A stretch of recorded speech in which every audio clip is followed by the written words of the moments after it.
നമസ്കാരം. ഫാസ്റ്റ് ന്യൂസിലേക്ക് സ്വാഗതം. മലയാളം ഇനി ഭരണഭാഷ. മലയാള ഭാഷ നിർബന്ധമാക്കുന്ന സുപ്രധാന നിർദ്ദേശങ്ങളടങ്ങിയ മലയാള ഭാഷാ ബില്ലിൽ ഗവർണർ രാജേന്ദ്ര വിശ്വനാഥ് ആർലേക്കർ ഒപ്പിട്ടു. 1 മുതൽ 10 വരെയുള്ള ക്ലാസുകളിൽ മലയാളം നിർബന്ധമാക്കുക. സർവകലാശാല പാഠ്യക്രമങ്ങളിൽ മലയാളം ഒരു പേപ്പറായി പരിഗണിക്കുക. കോടതി, സർക്കാർ ഉത്തരവുകൾ തുടങ്ങിയവ മലയാളത്തിലാക്കുക. PSC പരീക്ഷകൾ മലയാളത്തിലാക്കുക തുടങ്ങിയവയാണ് ബില്ലിലെ പ്രധാന നിർദ്ദേശങ്ങൾ. അർദ്ധ സർക്കാർ, പൊതുമേഖലാ സഹകരണ സ്ഥാപനങ്ങളിലെല്ലാം ഇവ നടപ്പിലാക്കും. LDF സ്ഥാനാർത്ഥി പ്രഖ്യാപനം. തിരഞ്ഞെടുപ്പ് വിജ്ഞാപനത്തിന് ശേഷം ചർച്ചകൾ അന്തിമഘട്ടത്തിലെന്ന് LDF കൺവീനർ. പേരാവൂരിൽ KK ശൈലജ തന്നെ മത്സരിക്കും. തളിപ്പറമ്പിൽ PK ശ്യാമള സ്ഥാനാർത്ഥി. ജില്ലാ നേതൃത്വം നൽകിയ ശുപാർശകൾ തള്ളി സംസ്ഥാന സെക്രട്ടേറിയറ്റ്. പാർട്ടി വിടാനൊരുങ്ങി G സുധാകരൻ. മത്സരിക്കാൻ സീറ്റ് കിട്ടിയില്ലെങ്കിൽ അംഗത്വം പുതുക്കില്ലെന്ന് ഫേസ്ബുക്ക് പോസ്റ്റ്. അനുനയിപ്പിക്കാൻ നേതൃത്വം. ശബരിമല സ്വർണ്ണക്കൊള്ളയിൽ തന്ത്രി കണ്ഠരര് രാജീവർ EDക്ക് മുൻപിൽ ഹാജരായി. ചോദ്യം ചെയ്യൽ കൊച്ചി എൻഫോഴ്സ്മെന്റ് ഡയറക്ടറേറ്റ് ഓഫീസിൽ. തന്ത്രിയും ഉണ്ണികൃഷ്ണൻ പോറ്റിയുമായി എന്തെങ്കിലും സാമ്പത്തിക ഇടപാടുകൾ നടന്നിട്ടുണ്ടോ എന്നതിലടക്കം ED പരിശോധന.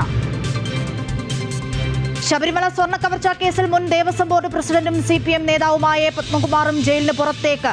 ദ്വാരപാലക ശില്പക്കേസിൽ പത്മകുമാറിന് സ്വാഭാവിക ജാമ്യം. പ്രത്യേക അന്വേഷണ സംഘം കുറ്റപത്രം സമർപ്പിക്കാത്തതിനാൽ നേരത്തെ കട്ടടപ്പാളി കേസിലും സ്വാഭാവിക ജാമ്യം ലഭിച്ചിരുന്നു.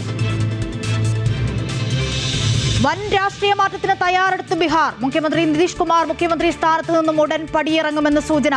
മുഖ്യമന്ത്രി പദം BJPക്ക് കൈമാറുമെന്നും നിതീഷ് രാജ്യസഭയിലേക്ക് എത്തുമെന്നും ദേശീയ മാധ്യമങ്ങൾ. BJP മുഖ്യമന്ത്രി സ്ഥാനം ഏറ്റെടുക്കുമെന്നും നിതീഷിന്റെ മകൻ നിശാന്തിനെ ഉപമുഖ്യമന്ത്രിയാക്കാനും ധാരണയായതായും സൂചന. 33ാമത് സംസ്ഥാന ടെലിവിഷൻ അവാർഡിൽ അമൃത TVക്ക് അവാർഡ് തിളക്കം. അമൃത TVയുടെ മഴയെത്തും മുൻപേ മികച്ച ടെലിസീരിയലായി തിരഞ്ഞെടുക്കപ്പെട്ടു.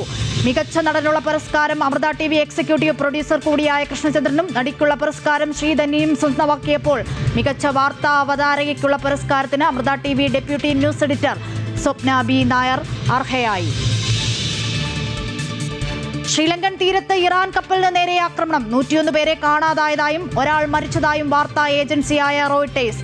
78 പേർക്ക് പരിക്കേറ്റതായി സൂചന. കപ്പലിൽ നിന്നും 30 പേരെ രക്ഷപ്പെടുത്തിയതായി വിദേശകാര്യമന്ത്രി.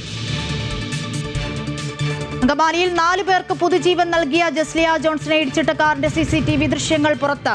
വാഹനം ഓടിച്ചത് ഡോക്ടർ സിറിയക്കെന്ന് പോലീസ്. വാഹനം കോട്ടയം അതിരമ്പുഴ സ്വദേശി ജോർജ് തോമസിന്റേത്. അപകടം ശനിയാഴ്ച വൈകിട്ട് 7:30 ദേശീയപാതയിൽ അങ്കമാലി ടെൽക്ക് ജംഗ്ഷന് സമീപം. ഫാസ്റ്റ് ന്യൂസ് പൂർണ്ണമാകുന്നു. നമസ്കാരം.